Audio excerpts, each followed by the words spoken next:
fashion is responsible for 10% of human-caused greenhouse gas emissions and 20% of global wastewater, and uses more energy than the aviation and shipping sectors combined.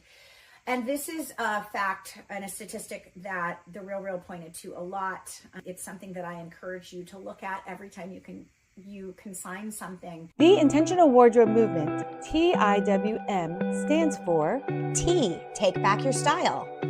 I, intentionally shop. W, wear it, work it, or wave goodbye. And M, matter. And you can check out more details in our description. Hi, welcome to this episode of the Intentional Wardrobe Movement. I'm Brandy. I'm Sam. And today we are going to talk a little bit about animals, planet, and people. So earthday.org states on its website, fast fashion has completely revolutionized the apparel industry, but not for the better. Behind every piece of clothing in a store, there is an industry stripping the earth of its limited resources and exploiting the labor force that works in its garment factories. Tremendous waste characterizes this industry as it depletes healthy soil, contaminates fresh water sources, pollutes the air we breathe, defiles our oceans, destroys forests, and damages ecosystems and the health of their biodiversity.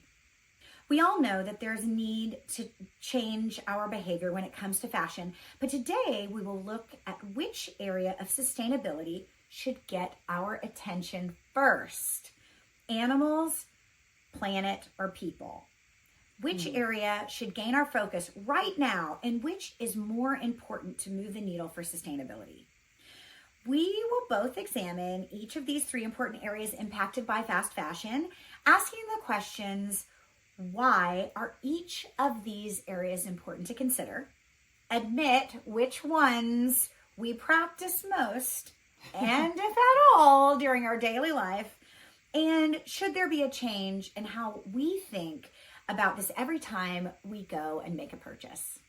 So let's start with just coming up with a couple of facts. I mean, I think it's always good to remind ourselves. I know we read the quote, but, let's analyze each one individually. I'd start with animals. Okay, animals. Okay. Mm-hmm. I saw a statistic. There was an article by Beth Allgood, and it was a really good quote. It said, often the many values of animals are ignored or considered as an afterthought to human-focused development concerns. And she points out that all living things are connected. Mm-hmm. I agree. Some of the statistics she said were 75% of global crop species rely on animal pollination to reproduce. Animals support an ecosystem that ultimately supports us. And she uses the example of a beaver in water. And as a proud LSE graduate, that is our mascot, the beaver, because you make something out of nothing.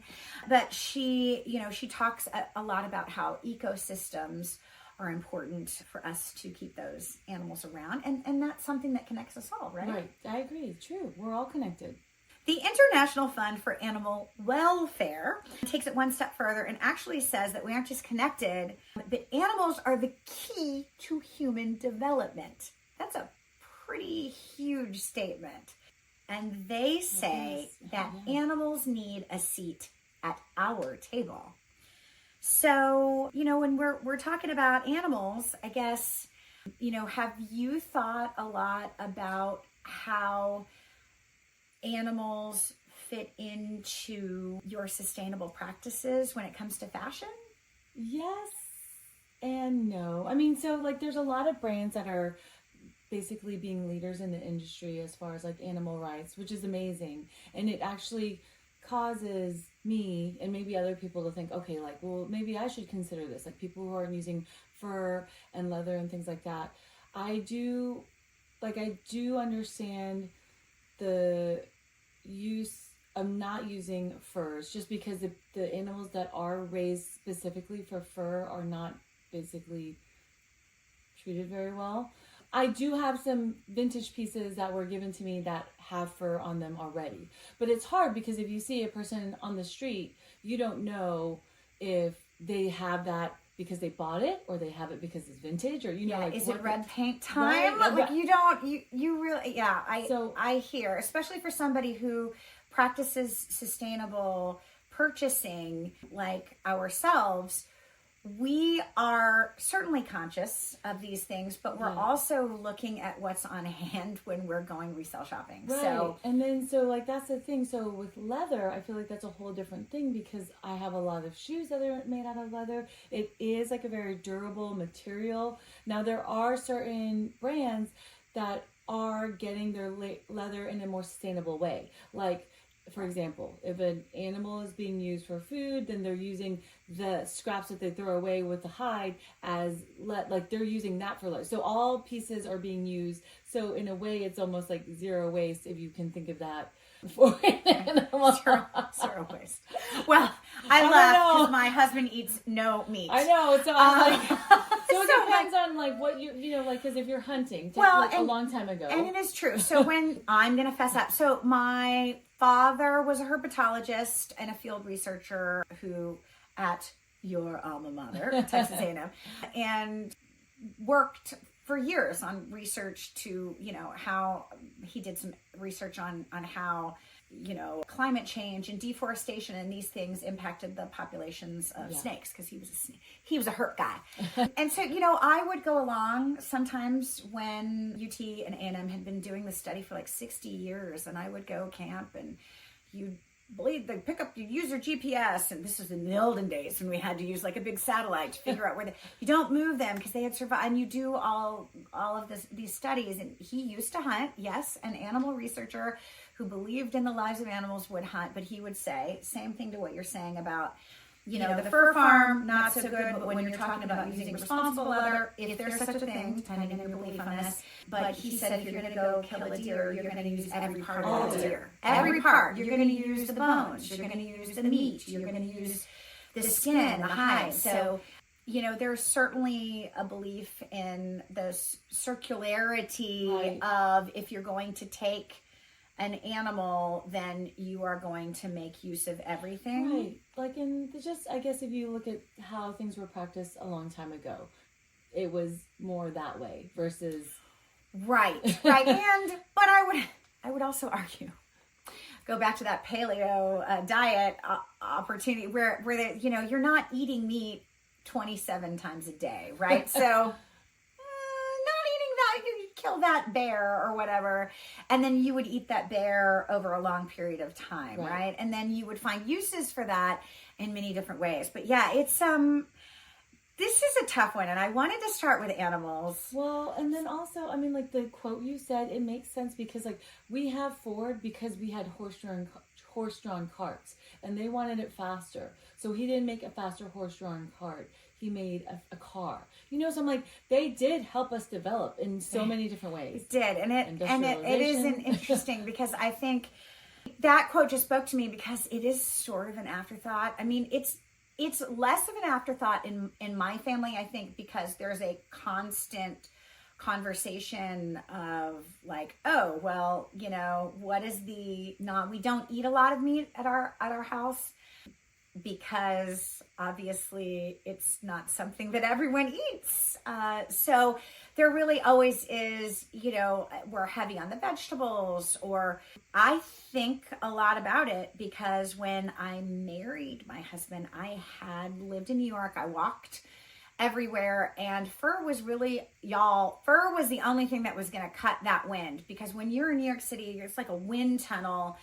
And I didn't have a car, and it was cold, and I was from Texas. It was really, really cold, like really cold. I literally thought to myself, like, I can see if you live in Siberia, I'm okay with you using a fur because it is so cold that you need something to cut this wind. I mean, New York City is not exactly Siberia cold. I get it. But for me, coming from Texas, it felt like it, right? So I met him, and I was like, oh, look at my fur coat. Weirdly, though, I have to tell you, he didn't bat an eyelid when I was like, oh, look at my leather boots. But he was so offended by the fur. But, I have since let go of it. I don't wear fur. I don't even wear, well, I I didn't know. I'm really bad nowadays. Like faux fur is so good that It the looks Burberry amazing. coat that I bought I feel so horrible about this. It had real fur. I didn't realize it was real fur until I went to go wash it. And then I was like, because this was like a machine washable down coat that I got in resale.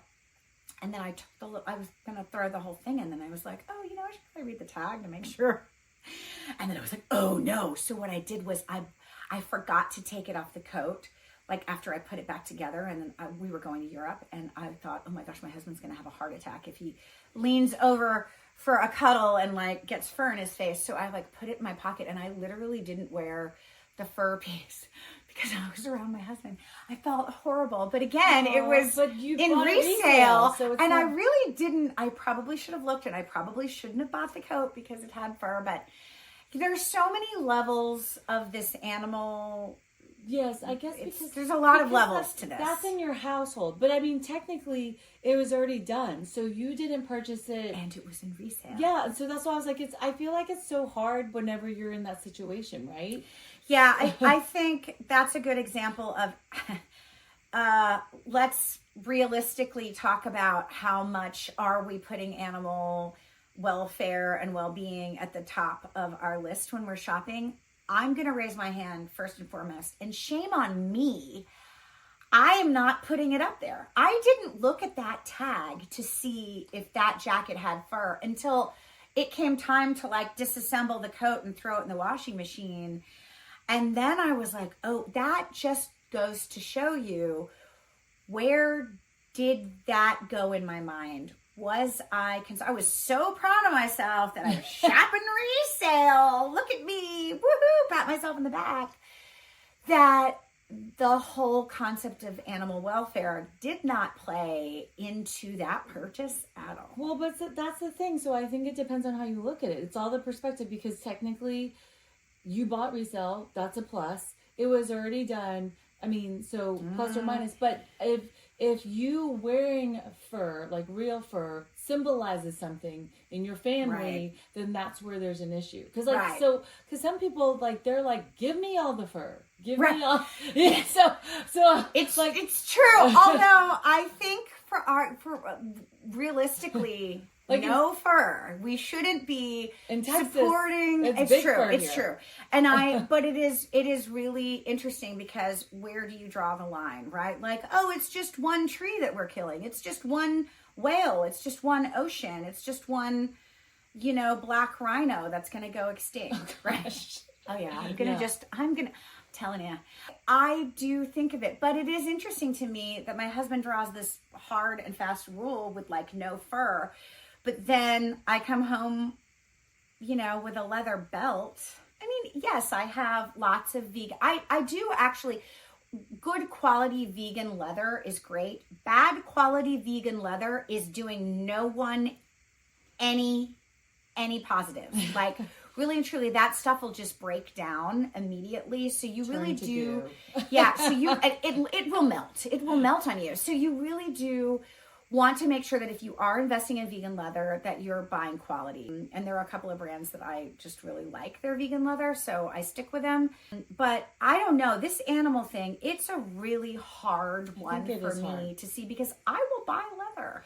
Well, but that's the thing. So I think it depends on how you look at it. It's all the perspective, because technically you bought resale. That's a plus. It was already done. I mean, so plus or minus. But if you wearing fur, like real fur, symbolizes something in your family, then that's where there's an issue. Because because some people, like, they're like, give me all the fur. Give me all. Yeah, so it's like, it's true. Although I think for realistically, like, no fur. We shouldn't be in Texas, supporting. It's true. It's true. And but it is really interesting, because where do you draw the line, right? Like, oh, it's just one tree that we're killing. It's just one whale. It's just one ocean. It's just one, black rhino that's going to go extinct, right? Oh yeah. I'm telling you, I do think of it, but it is interesting to me that my husband draws this hard and fast rule with like no fur. But then I come home, with a leather belt. I mean, yes, I have lots of vegan. I do actually, good quality vegan leather is great. Bad quality vegan leather is doing no one any positives. Like, really and truly, that stuff will just break down immediately. So you really do, yeah. So it will melt. It will melt on you. So you really do want to make sure that if you are investing in vegan leather, that you're buying quality. And there are a couple of brands that I just really like their vegan leather, so I stick with them. But I don't know, this animal thing, it's a really hard one for me to see, because I will buy leather. Well, I mean, that's the thing. And so, like, yeah, I buy leather. I mean, I do buy leather. But then also, like, I eat meat. But then whenever I was in animal science, because I wanted to be a veterinarian, and we learned about how animals were processed. About you. Whereby the Aggie, the Texas A&M right here. Okay. So that was, like, horrifying. And I was like, I literally had to not look at what we were learning. I was like, this is horrible. So it's kind of hard because, you know, you can, it's so hard. I mean, you go at it for so many different ways. Like, if you look at it from wellness perspective, there's both camps as to whether or not red meat is good for you, bad for you. Whether or not vegan protein is better, or you're in the human medical space. Yeah. So my husband, I can't remember what we were eating. No, last night we had a vegetarian meal. We had black bean tacos, but I can't remember.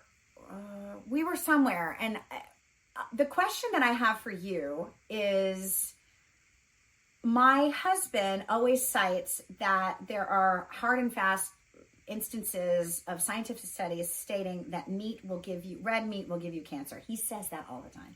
Right. So is it really healthy for you? Is it really bad? So that's what I've seen. So I've seen contradicting studies, and I've also seen contradicting studies as far as, like, because people say vegan protein is, like, just as good as animal protein, but then my husband says no, it's not, and he's seen those studies. So I physically have not looked at those studies, but there's a lot of data out there. There's a lot of data, and that comes from two people in the medical field. There's a lot of data out there, and I think what this all boils down to for me is supply and demand. Right? I think that in the end, it's sort of like how we're sitting around asking people to make more sustainable choices in fashion. And that's where it would be if we really put animals at the forefront. Making more sustainable choices that consider the interdependency between animals and humans. Mm-hmm. And I don't know why, even living with someone who doesn't eat meat and cares about animals and going on animal research with my father, it's weird to me that I can't just say, this is number one, I have to put this at the forefront, I'm not going to buy, because the more the demand is in the market for leather, the more the demand is for fur. I know this. I have degrees in finance and economics and human behavior when it comes to consumption. This would decrease the desire for a lot of these companies to produce more things in leather, to produce more things in fur. So that's the thing. I do feel like there is right now a trend towards a lot of brands and companies not using fur anymore. There are, like, feather alternatives. I mean, there's so many great things. There are great things. But with leather, I know that that's where I'm saying I'm going to call. Well, that's the thing. I like long term. There, as far as vegan leather goes, I've had some things for a long, long time, and sometimes they just literally turn to goo, and it's really sad. I don't know. Like, I mean, Hermes was, like, developing this, like, mushroom based leather, and that would have been amazing. Like, I want to see what happens with this, but. Hermes, who still uses exotics, I have to throw them. I mean, I love me my Hermes, but I have to throw Hermes under the bus. They're developing mushroom-based leather when they use exotic animal skins, like everywhere, and like bracelets and and like shoes and like belts. Yeah, maybe they're trying to just develop something. I mean, like, good for them. Good for you, Hermes. So, like, even if I love you. do it. Make that Because happen. like that's the thing. Like even let's say you are a meatitarian. You can always change your mind and become a vegetarian meatitarian. or a vegan. You know what? That's what I'm saying. Like you can always decide today. Or Maze, you can make a change. I'm not Decide gonna today, do I will accept your mushroom-based Birkin. I will take more than the allotted 2. But- I will take them. But that's the thing. I feel Buy like them from you. what I feel like with the long term with the vegan leather, I haven't seen, like, I don't know what all of the ones that I've owned, like from a long time ago, it becomes gooey. So like Nanushka has good vegan leather. Stella McCartney has good vegan leather. And I haven't had a Stella for like, a long time. So that's why I don't know. It's interesting. I did have it for quite some time, and then I did consign it. So sorry, Stella. But I do have a new one, the multi-chain bag, and so we'll see how that goes. Yeah. But yeah, I did have the traditional crossbody, like the Stella McCartney crossbody, and I had it for a couple of years. It held up because I threw that sucker around. But also I've had some like Alice and Olivia vegan leather that didn't fare very well, and I paid a lot of money for it, and it just if you did buy not it work. retail, it's pricey. It's pricey, but it didn't last very long. I think the idea is really good. I think it's just that if you are looking at it truly sustainably, It has to last. It has to last. And if you look at a Chanel from 40 years ago, or even like a Coach bag, Hermes, they do last because they are more durable. But there's some. I know it is a hard one. But I know for a fact, and I am admitting that when I looked at these 3 things in my everyday practice, what am I putting first? It was not animals. And and I am not even eating a lot of animals. And so to see, when it comes to fashion, I am still wearing, and I still love to wear my leather. But I do, that brings us to our third question, which is, what kinds of changes could we make to be more conscious of animals in this fast fashion fight that we're in? I think like if you are looking at things that are made out of wool or something that has so a lot of these products have to do with an animal. A lot of them do have like the tracing. Like there's this camping wool brand that we used to buy. What was it called? I can't remember the name of it. Anyways, they would you could trace back to the sheep it came from, so it's just, so being trace my way back to a sheep. I think it's Smart Wool. I almost wore a Smart Wool sweater today. Yeah, I think it's them. I can't remember. Well, you've made me very happy because it is very expensive, those products. Yes, so I feel really good about having purchased Smart Wool. I mean, so I guess if you are going to have something that uses like animal products, maybe seeing if they have any kind of traceability, or saying we get these responsible leather or something. I mean, that is a way to start. I mean, okay, but responsible leather in my husband's defense I don't know. is oxymoronic because is it really responsible? Because So I think for those of us who are eating meat, we do go back to that concept of, full circle. If you're gonna eat the cow, you can wear the cow. Yes. Right. Right. And so it just means, to me, that makes sense, to be conscious of where the leather is being made. I've seen some really neat things with plant leathers that are coming online. I haven't purchased any of these just yet. Banfi is one of the ones that I think of. I get a lot of that in my feed. I don't know. I haven't done it, but there are other alternatives to that. I think I really should make more of an effort to do this because we are ultimately interconnected. I am so focused on environment. We'll talk about people in a second. I thought I wasn't focused on people, but I really want to be more conscious of this because I think that quote was absolutely right. It's almost like an afterthought. We're ignored. We just ignore them. They're an afterthought to human-focused development. And I don't think it should be that way. I also got some other quotes. 85% of the world's endangered vertebrates are not adequately covered by the world protected areas. And 67 countries lack the basic legal framework for protecting animals. That is just horrible. 67 countries. just don't protect animals. Like we just think about our own growth. So I want to be more circular. If I'm thinking about That's a good word. wearing, if I'm going to eat a ground beef taco, sorry, I am going to then, really make sure that I am going to think consciously about the kind of leather. I don't even know. Do you know brands that are using conscious leather? I do. Sources? Because I did a collab with one. Oh. But La Peony, they're a sustainable brand based in like California, and they do.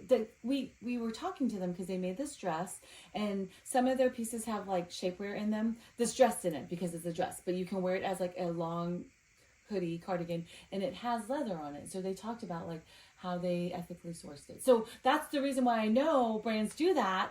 La Peony. Okay, I'm so glad that you gave me that tip. Yeah, so I know that brands are looking at that. Okay, so here's another, I'm going to throw out another thing. We're still talking leather. Dry cleaning. Because dry cleaning is bad. We all know dry cleaning is bad for the earth. But dry cleaning leather is so costly. I don't buy, and this is a horrible thing to admit, but this is why we're in this space. It's a safe space. You're not going to judge me. Leather. Okay, so it cost a tremendous amount of money. It cannot be good. Whatever you're doing to dry clean, that cannot be good for you. But I stopped buying, it's so dry cleaning bad. I'm admitting this. I stopped dry cleaning leather, not because it's bad for the earth, but because it's costly. Maybe that's a good thing that it's costly because it has stopped me from purchasing any clothing with leather. I now no longer buy clothing with leather. I do not do it. I wish that I could say it was because I'm putting animals at the forefront. It was really my wallet. I know that's bad, but I do like the fact that we have at least one brand that we can go out there. And maybe when it comes, because I don't dry clean my belts or whatever, but I do want to check out this brand. And so I mean, they're a women-owned brand, and I mean, so I think that's the thing. So because I do have like older pieces that have fur and things on them, but I think of leather and fur as they were on an animal, that animals got wet. So like, I just literally think of it like that. I'm like, well, they got wet, they got stuff on them. Like, like we're like people, we get dirty. So you just like wash it off.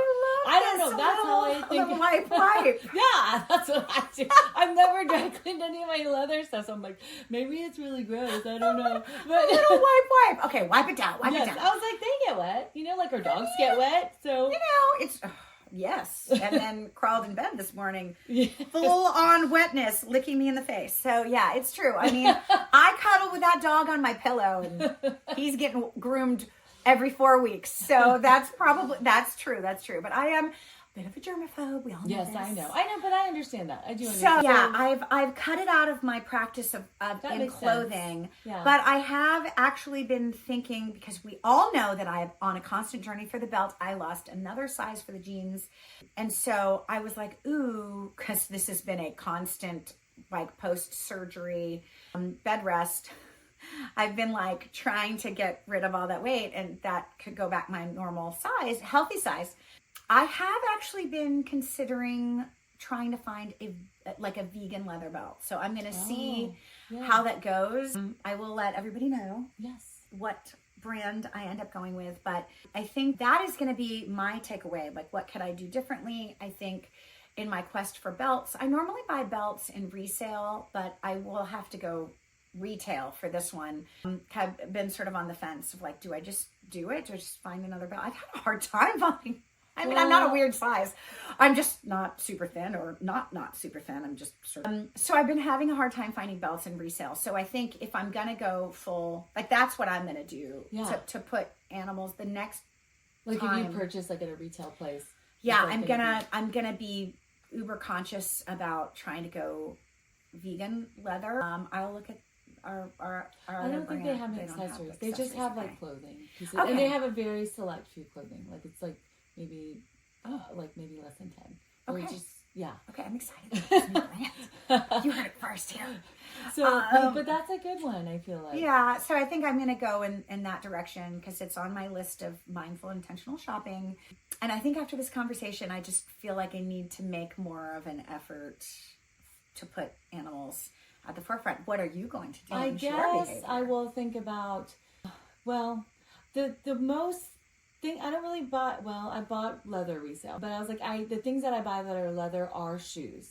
And so, and I do buy resale shoes. I know you, I'm fine with the resale shoes. So I guess I would just really need to consider, like, do I really need that? Like, just really be intentional. Like, I think that's one of the things that we're really trying to stress with our podcast is it's not like, oh, you're bad for doing this, but like, just think about it. Like, just be considerate and be more intentional about like all your purchases and things like that. So I think I need to be more intentional because I really didn't, like the fur thing was easy. Like, I'm like, well, that's just not even a thing. But with leather, it's in a lot of things. It's in a lot of things, and I really like my leather shoes. So it is, I've just had, like, I have flat feet.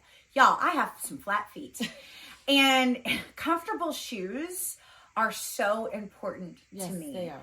My husband does too. Yeah, and it is like the struggle is real. And so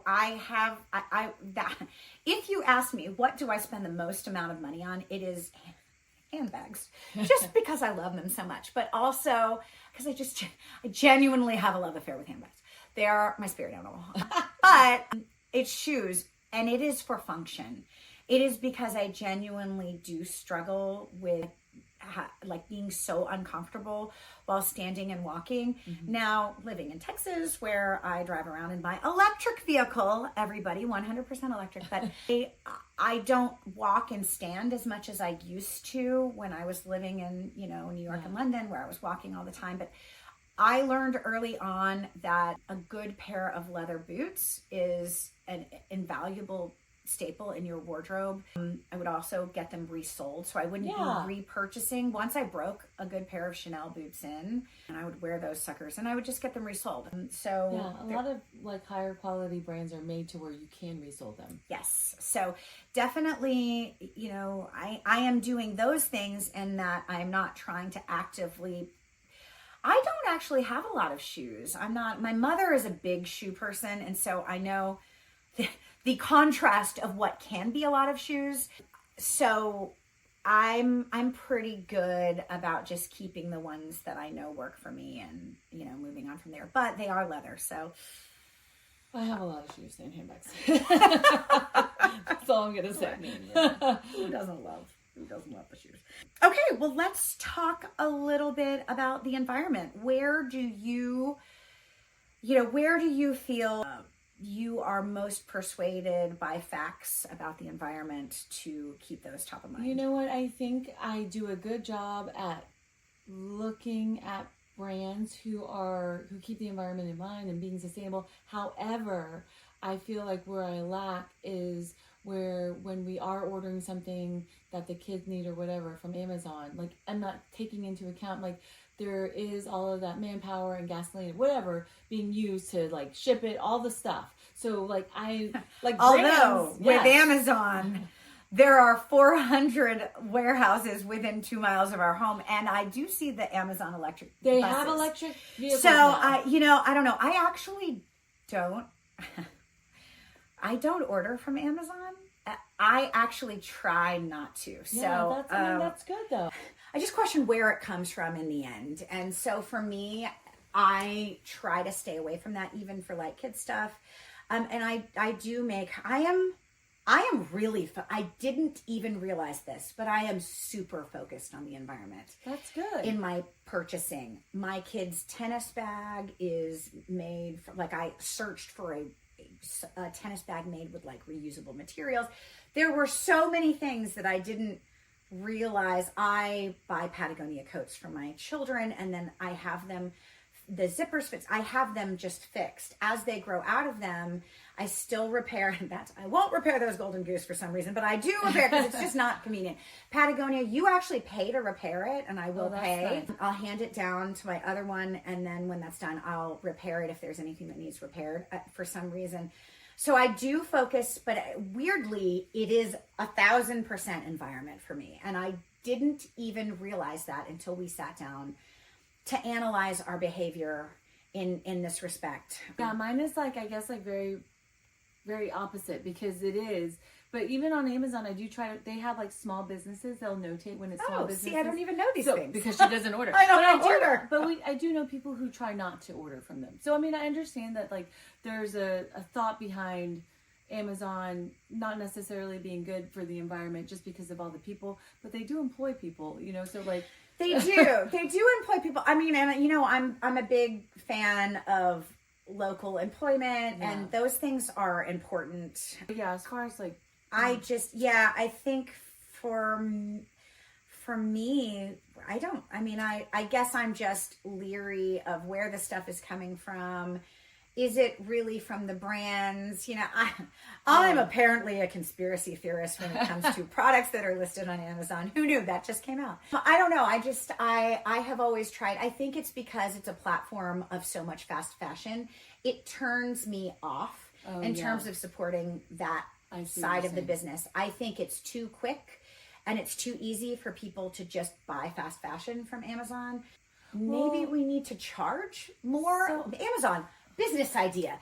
Charge for people buying fast fashion. I mean, I know you're not going to pull the fast fashion off because it is a business, but I'm saying maybe you charge them. Maybe it's not part of Prime. I know you're a business, so that's going to be hard. But that's the thing. They do partner with like actual businesses. Like they partner with ShopBack and they partner with like Saks. And, I mean, like they do partner with actual things. And I just think the Amazon effect for me has just, it's like it's like a nail in the coffin of convenience and fast fashion. And I think that it has trained us. And maybe it's like a little psychoanalysis here. Maybe in the end, it's a way, if I don't shop that way, it's a way for me to stop myself completely from the fast fashion shopping. And maybe that's how I've done it, right? Yeah, that's a good point, though. Because it's so convenient. I've always thought of it as like the Amazon effect for me. And I feel bad because I know Amazon, you do have Amazon sells like, Amazon has a Patagonia link. They have like RMS Beauty on it. I know. So I was like, I like it's a weird psychological thing for me. But now that I'm breaking this down, and this is one of the reasons why I do encourage you to come up with like your style roadmap, because when you get to the bottom of this, and you've often talked about like a style diet and understanding why you the fashion diet. Yeah. When you start peeling back the layers and you think about what they really mean to you, you know, maybe my weaning myself off of my Amazon addiction has been a way for me to actually look and see, okay, I can step back. I don't have to do this the quick, fast, and easy way. That I can take a break. I can think and be more mindful in my shopping. Mm-hmm. So yeah, when you pull back the cover and really understand your why, maybe that's a little bit of change for behaviors. I think that's good. It's like kind of like the social media detox. It's like the Amazon detox. I don't know. Yeah. Anyway, it makes sense. I don't know. Try it. We should coin the Amazon detox. It's going to be a challenge. That should be your challenge at the end of this. That is going to be know if I'll be able to go through with that. Actionable challenge. We'll talk about it at the end, but I want to see if we can do an Amazon detox. But yeah, that must be one of the reasons why I've been so steadfast. That's good for you to like realize that. I think it's really good for you. Yeah, well, I hadn't even really thought about it until you mentioned the Amazon effect. But yeah, I mean, if you just look at it from the numbers perspective, Columbia University in 2021 said fashion is responsible for 10% of human-caused greenhouse gas emissions and 20% of global wastewater, and uses more energy than the aviation and shipping sectors combined. And this is a fact and a statistic that The Real pointed to a lot. It's something that I encourage you to look at every time you consign something. The Real will show you how much water you saved. It's really nice because it encourages you, I think, to know that you're doing good out there. Probably because I worked for The Real for so many years. The environment must be at the front. I mean, that's a good point. And that's another one of those just in the back of your mind. I think that's probably, we focused a lot on the environment. Because Reformation has those reports come out too. So I love the Reformation reports. Definitely look at those. I love a company that has a good report. But I think, you know, Some of the things that I've also seen out there to feed the fashion industry's need for wood pulp to make fabrics like rayon, viscose, and other fabrics, that 70 million tons of trees are cut down each year. 70 million. The number is expected to double by 2034. Yeah, and I have that the International Union for Conservation of Nature reports microplastics, or 35% of microplastics in the oceans originate from synthetic textiles. And we did talk about that washing with a specific. We did, yes, with your and Guppy bag. A different podcast. I forgot which one that was, but. And so I also have 53 million metric tons of discarded clothing are incinerated or go to landfills each year. Thank you, Columbia University. I mean, and these are like major brands burning.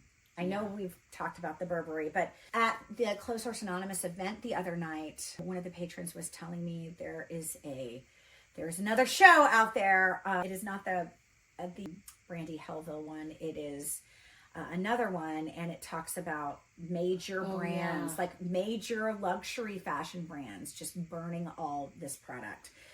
Yikes! Not good. The World Resources Institute states that it takes. You're going to love this one. And coming back on what you're saying about water, 2,700 liters of water to make one cotton shirt. Yeah. Do you know how much that equates to in terms of drinking water? That's how much one person can drink for 2.5 years. I know, it's crazy because I think it takes like that or more for denim too. I mean, it's kind of crazy when you think of it. Which is so crazy. Okay, because think about this. I stopped drinking almond milk in my coffee because I was all like, oh, think about the acreage that and all the water that I got all crazy about how I wasn't going to put almond milk in my coffee and I was going to use an alternative, but not that one. And now I'm looking at this and I'm like, wow, one cotton shirt or denim. And I'm feeling a little bit on the hypocritical side, you guys, because I'm all like, oh, the environment, I got this one. I totally think about it. So I didn't think of it in that way. Wow, that is really crazy. It's kind of crazy. Yeah. Oh, yes, I do have that. Okay, so it says making a pair of jeans, it produces as much greenhouse gas as driving a car more than 80 miles as well. So that's another one on denim. Uh-oh. I do like my denim. It's really hard. Okay, discarding clothing made of non-biodegradable fabrics can sit in landfills for how many years? I don't even know. 35? More? 50? Oh, it's so sad. 100? 200 years. Oh, that's really sad. That's so bad, you guys. Yeah,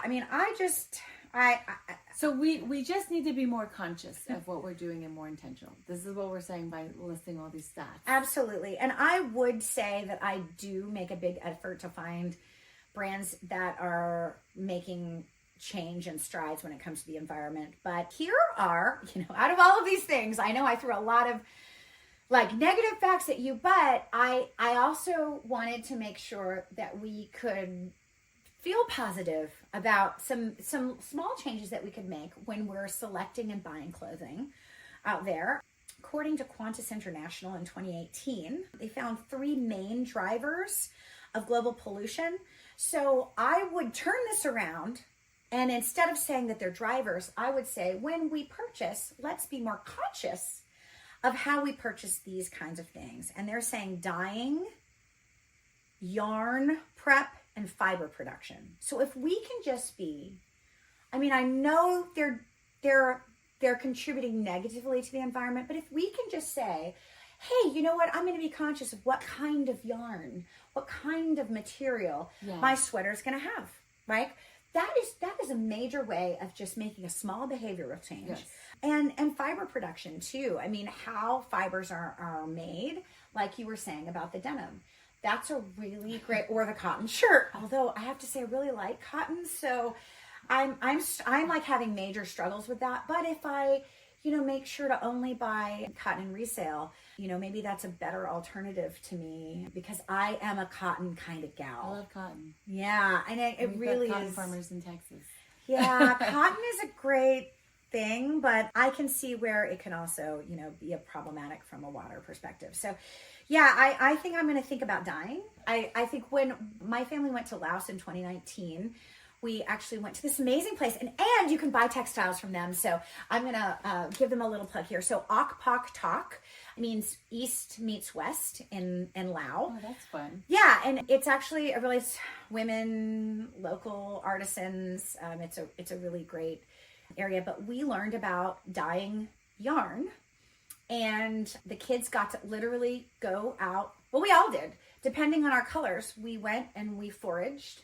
And we found whatever it was. If you wanted orange, we used, a yam. Yeah. If you wanted green, my older one wanted to use green, so he literally picked leaves. And then we spent 3 hours like grinding. It's like Lucy and the Grapes.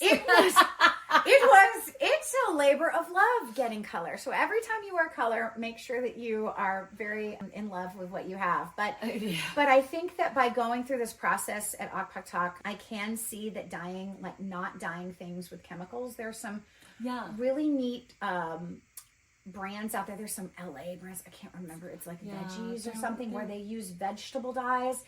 So, for me, maybe the next time I buy something, I need to be more conscious of the dyeing practices. I know. There was a local brand that did, like, she worked with ladies in India, but she's not, it was hard, so she closed it. But they were very conscious of the dyes also. I think that, for me, is going to be one. It is not something that I consider, weirdly, after having done, like grinding berries in a mokahete with, after hours of working to get the red color. It's so funny because I feel like I see this literally every day with my children, because they will eat and there's cherries or blueberries. I'm like, yes, they dye your clothes. Yes, they do. Blueberries. I just had a blueberry. So you can, it's visible if you have little ones or anyone. It's true. And you can really, even with coffee. When you spill it on yourself. And I have coffee spilled on myself constantly. Yeah, I think that this is what I'm going to do to make more of an effort, because I'm pretty hardcore about the environment stuff, but I think that I can certainly see where I could, consider the water that is used. And I'm for some reason concerned about what goes into our water, and I'm concerned about how much water is used for AI machines, and I'm concerned about how much it takes to farm almonds. But I haven't been so good about that here in the space. What do you think you want to do to just change, or do you have some suggestions that maybe people could do? I think for the environment, because there's so, I think when we look at each of these topics, there's so many things. So to me, I guess number one is awareness. So if you're oh yeah, I didn't really consider environment or animals or people, just number one, being aware that is a factor in all of our clothing. And then number two, for me, I guess just being more intentional and do I really need this? Do I really need to order this thing that needs to be delivered tomorrow at 8 a.m. from Amazon? Things like that. Your Amazon diet. Yeah. So that is really interesting, because my mom asked me the other day, so how many black t-shirts do you think I need in my closet? I am a sustainable stylist. I was like, Mom, you know what the answer is, right? And she was like, no, I want to know. Different. Yes. And I said 1. And my mother looked at me like I was crazy. No, but listen, if you are black t-shirt. No, black but listen, t-shirt. If you're Steve Jobs, let's say your mom is the equivalent of Steve Jobs, and he wore that Monday through Friday, a black turtleneck, you need at least 5. So I'm just saying, if this is a thing that she wears all the time. Sustainably, though, you could rewear the shirt. You could wash it in cold sparingly. But that takes water. It does. I see what you're saying, but when I was asked how many black t-shirts do I need in my wardrobe, I stared my mom right in the face and I went, is that really a question? Do we not know what we need? Because that really becomes and we have a podcast on this too. How much do I want versus how much do I need? Right. I hear what you're saying, which is if Steve Jobs only had one turtleneck, black turtleneck, then we would have some Yeah, we would like, have some what if issues. you get all sweaty? What if you spill your coffee on it? What It's if you true. spill your food? I'm like, I Then am a messy it's person. painted. Then it is not an all black turtleneck. Right. So- then it is brown and black. So I just like, You've used natural dyeing techniques. Yeah, I do hear what you're saying, which yes. is practically speaking, if you're going out, you're right. If you are a server and your uniform is, I have to have a black t-shirt and I work 5 shifts in a row, you're right. I am definitely going to say 2. What? No. You can wash that No, one. if you're a server, you are like literally getting stuff all over you. You I can have wash been a that. server. Okay, I was a hostess. Well, I was a server. I was so not I'm a server. telling you, I you had to need wipe 5 shirts. down menus. No, you're bringing the food. You have the food. You're busting the food. Like, So how many, if you are a server, how many would you do? Literally, because of all I could afford, we had to have white shirts. So Okay, that's I just think I had wrong. 2 or 3 because, like, but also I was Okay, doing see, it part time. 3, this is what was I'm in saying. summer part time.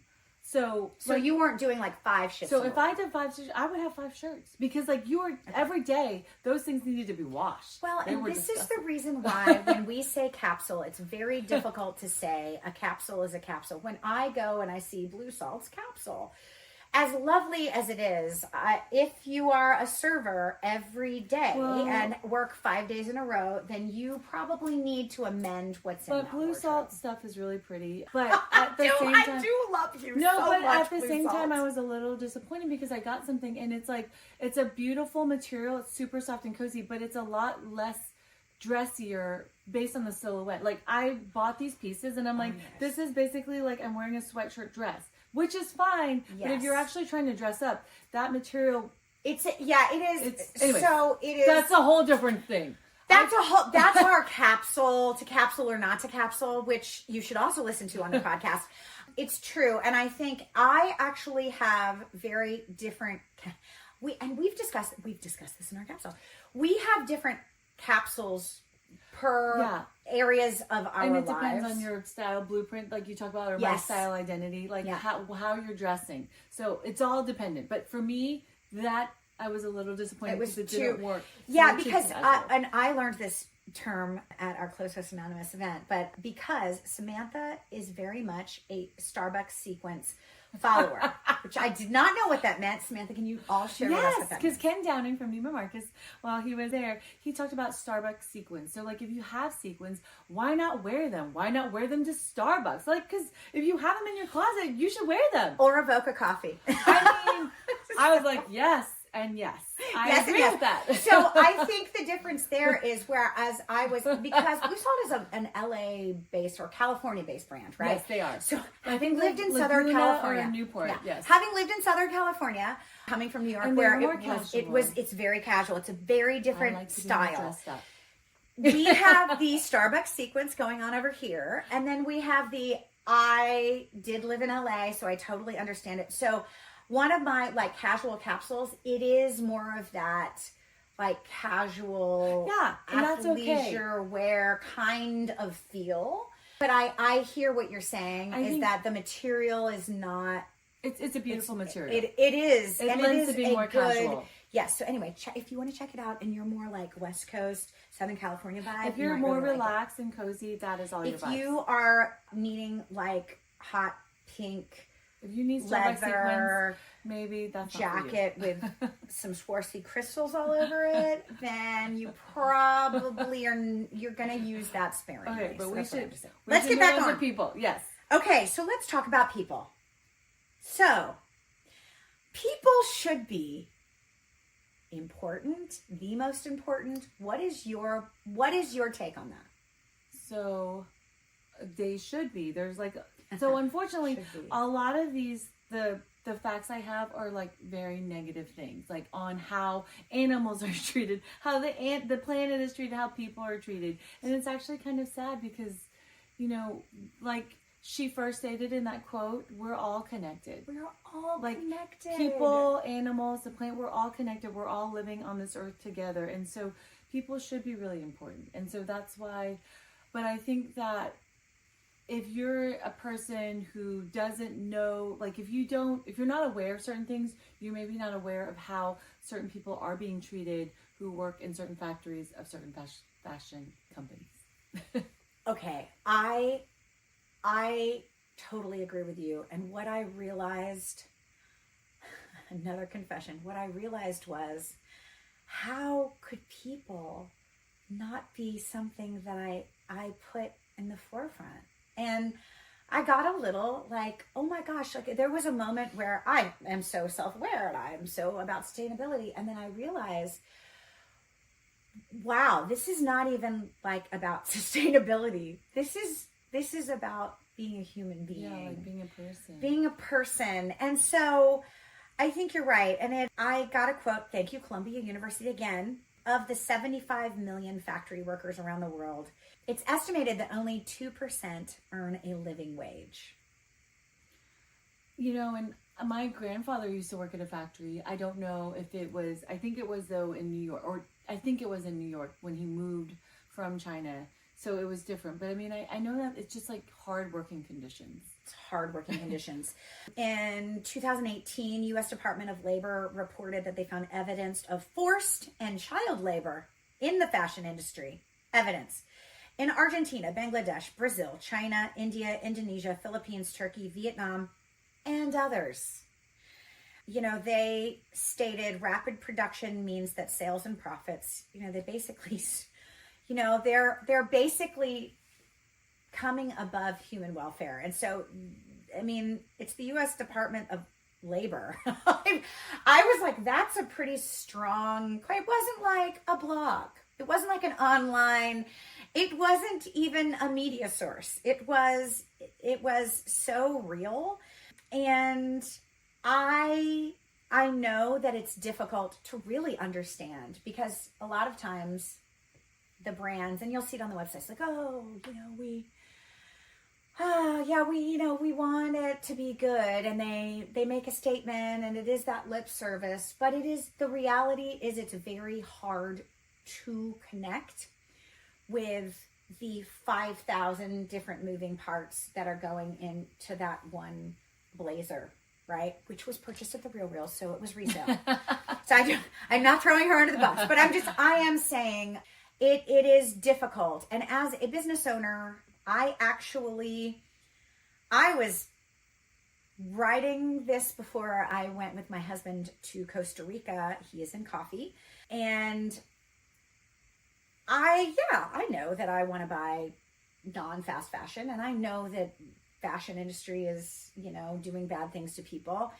And I know that in my mind. And then here I go, because he is sourcing from a coffee farm that does have dental and health care. It has child care. It has, you know, it has all the things. There's no child labor. There's a social contract. So it's beyond just not doing good things for the earth, but it was like they were taking care of people. I knew these things. Yay, good for us. Look at us as business owners. And then we went down, and you're in an area of Costa Rica where every square inch of this part of Costa Rica is good for coffee farming. So that means that every square inch is used.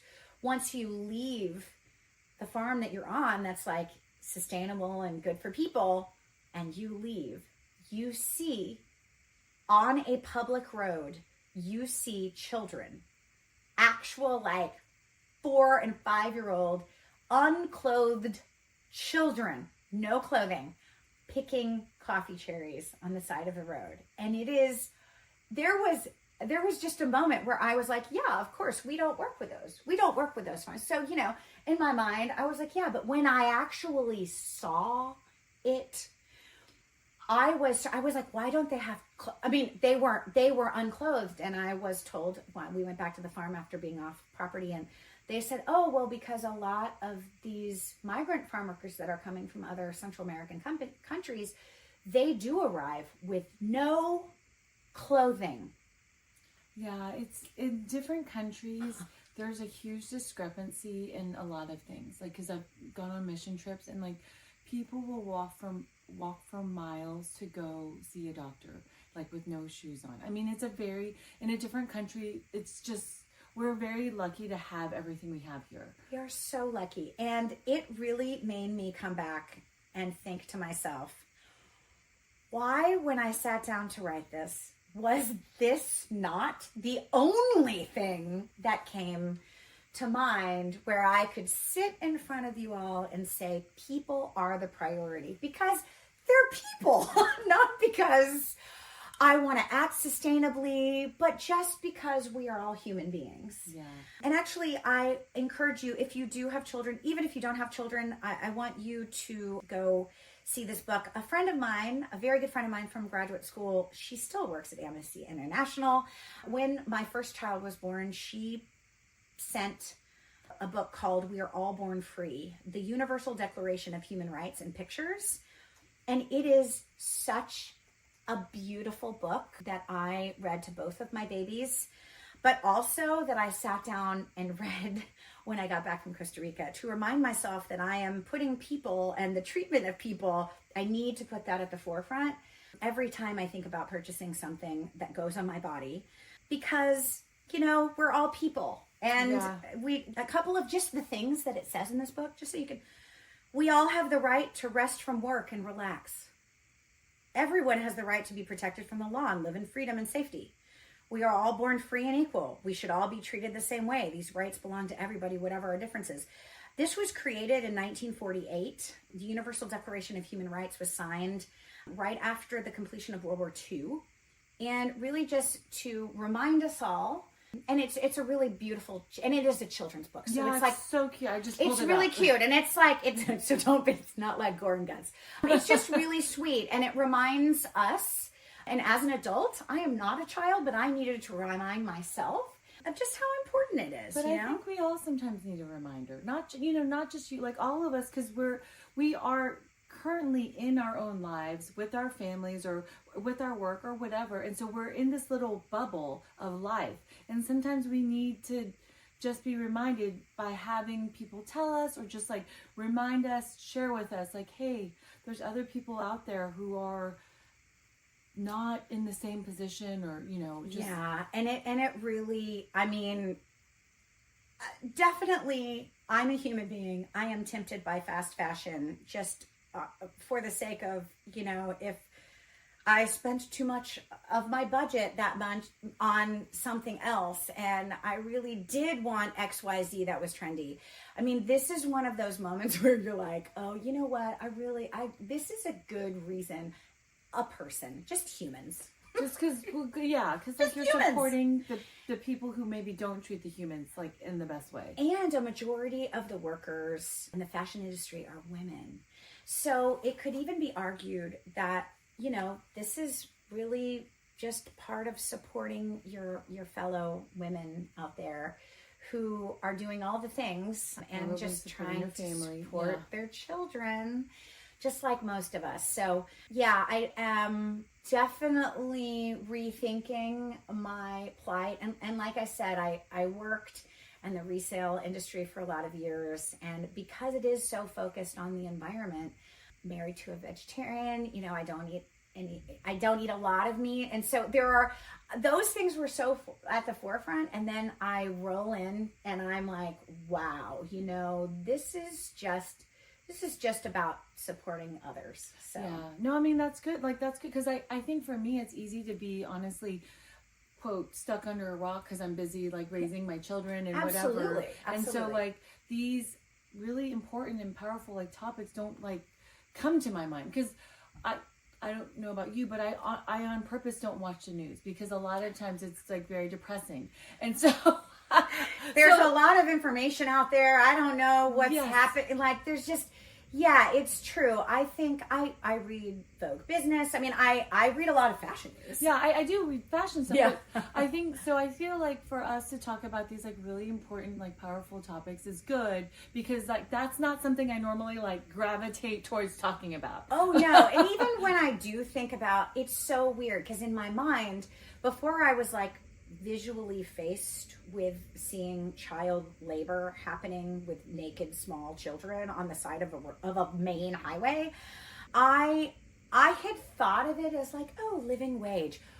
But in my mind, because we think of living wage with like, oh my gosh, I wish that we lived in California because the living wage, like the minimum wage in California is so much higher than in Texas.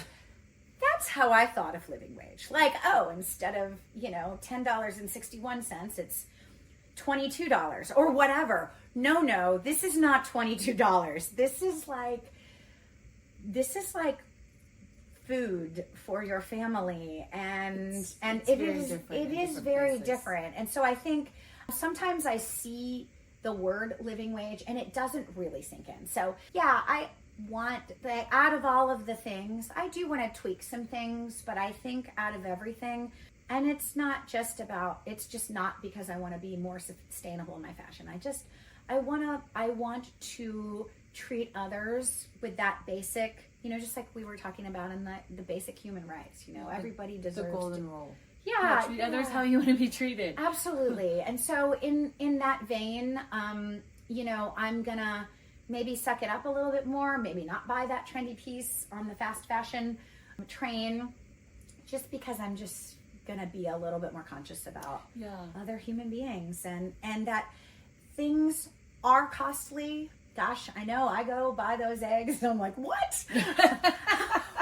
What is happening? And then my husband's like, there's avian bird flu, right. And I'm in panic about the $50 that I just paid for everything. But I think I need to get above that a little bit and just think about others. Yeah, so I think our call to action is this week. Number one, just be aware. We've talked about some pretty deep, heavy talk. Yes, it's been so just deep. Have an awareness, and then if you can just be more intentional and think like, okay, do I need this? Can I try it this way? Just do that. Be more intentional. And any little bit can help. Oh, even little steps. Yeah, little steps. Even like what I was saying, where okay, I'm already pretty heavy on the environment stuff, but hey, you know what? I need to support some of those brands that are, making serious sustainable dyeing practices, right? Like that's just a little tiny tweak that I can do. So yeah, I am excited about us thinking about either one or all three or two. Yes. At the end of the day, planets, people, the animals, we're all interconnected. All together. So, yeah, all and so Earth. we all want to do, even if it's a little step, something to be more helpful for everyone's sake. Yes. All right. Exactly. Well, thank you so much for joining us. Cheers to the Concierge Closet. We'll see you next time. Bye. If you are listening to this in March, I have an exclusive and high-touch styling experience that I have just launched. DM me the word exclusive on Instagram to find out more about this. Bye.